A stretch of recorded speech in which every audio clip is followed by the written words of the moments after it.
ګرانو کتونکو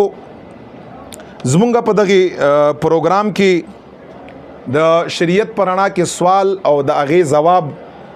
یو ډیر ښایسته سوال کړی دی زمونږ یو ورور دی د عبدالرحیم د کوهاټ نه عبدالرحیم د کوهاټ نه د واتس اپ په ذریعه باندې سوال کړی دی. سوال یې دا کړی دی چې مفتی صاحب خور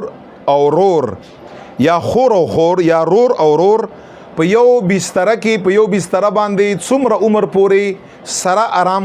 کولی شي، یعنی سره سملاستی شي. زمونږ استاسو په کورونو کې همدغه طریقه ده. بعضې خلکو سره کمرې زیاتې ني یا کمرې وي، بعضې وخت کې ماشوم یریږي نو یو ماشوم خپل رور وي خپل خور سره سملی، یا خور وي خور سره سملی، یا رور وي رور سره سملی. نو سوال یې دا کړی دی چې آیا شرعاً څه حد شته که نشته چې څومره ټایم پورې یو ماشوم خور او رور یا خور او خور یا رور او رور په یو بستر باندې اوده کېدی شي؟ ډیره ضروری خبره ده او په شریعت کې الحمدلله د هر سوال جواب دا موجود دی، ځکه چې حضور مبارک فرمایي چې ما تاسو ته داسې روښانه دین پرېښوده دی لکه څنګه چې د سبعي نور او رڼایي، داسې روښانه دین نبی علیه الصلاۃ والسلام فرمایي چې ما تاسو ته پرېښوده دی. نو د دغې خبرې جواب دا دی او زه به یو حدیث ورته ووایم. حدیث باندې انسان زیاته تسلی کیږي. مصنف ابن ابي شیبه دا حدیث دی، نورو کتابو ذکر کړی دی حدیث، او حدیث دا دی پیغمبر علیه الصلاۃ والسلام مبارک فرمایي مرو صبیانکم بالصلاة، تاسو حکم کوئ خپلو بچو ته په مونځ باندې چې سبعا چې دوی د 9 کلو شي، چې کله د 9 کلو ستا زوی یعنی لور یا زوی شي، نبی علیہ الصلوۃ والسلام حدیث کې فرمایي چې هغې ته په مونځ باندې حکم کوي چې مونځ کوه بچي. بیا نبی علیہ الصلوۃ والسلام مبارک فرمایي چې کله ستا بچی د 10 کلو شي،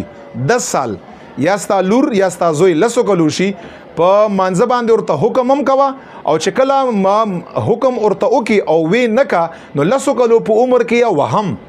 وهلم راغلی، خو مناسب وهل چې هغه زخمی نشي، دغه یو اندام مات نشي، یعنی زورانه مولا ورکوه. په 9 کلو کې صرف هغې ته په مونځ باندې حکم کوه، چې 10 کلو شي نو په مونځ باندې ورته حکم هم کوه چې نه کوي وهیم رټیم. نبی علیہ السلام بیا مخکې نبی علیہ السلام مبارک په حدیث کې څه فرمایي؟ وفرقوا بینهم فی المضاجع.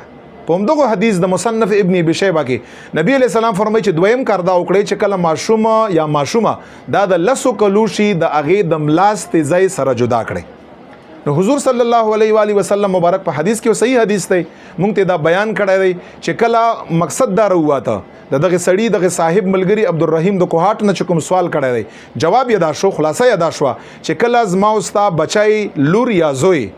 یا خور او رور یا رور او رور یا خور او خور دا سره د 10 کلو پوره شي، 10 سال یا د هغې نه زیات، نو په یو بستره کې د هغې سملول شرعاً ناجایز دي، شرعاً ناروا دي. 10 کلو نه مخکې سره دواړه سملول په یو کټ کې جایز دي، خو چې 10 کلو شي یا د هغې نه زیات نو بیا نه خور او خور، نه رور او رور، او نه خور او رور، او نه داسې بچی زوی چې هغه 10 کلو نه زیاتي خپله مور یم ځان سره په یو بستره باندې نشي سملولی. نبی علیہ السلام مبارک فرمایي دا صرف ګوره ستاسو د عفت د پاک دامنۍ د حفاظت لپاره نبی علیہ الصلوۃ والسلام اول ته یو مسله ده په شریعت کې هغې ته ویل کېږي حرمت مصاهرت ویل کېږي، هغې ته دا ورسره ثابتېږي، خطره ده خدشه ده، ځکه حضور مبارک احتیاط په بنیاد باندې ویلي چې 10 کلو ماشوم شي هغې نه زیات نو ملاستې ځای وفرقوا بینهم فی المضاجع، نو ملاستې ځای نبی علیہ السلام مبارک فرمایي د هغې جدا کړئ. لہذا 10 کلو نه بعد به په یو بستره کې خور او رور یا خور یا رور شرعاً نسملی او دغه ملاسته ممنوع او ناجایز ده.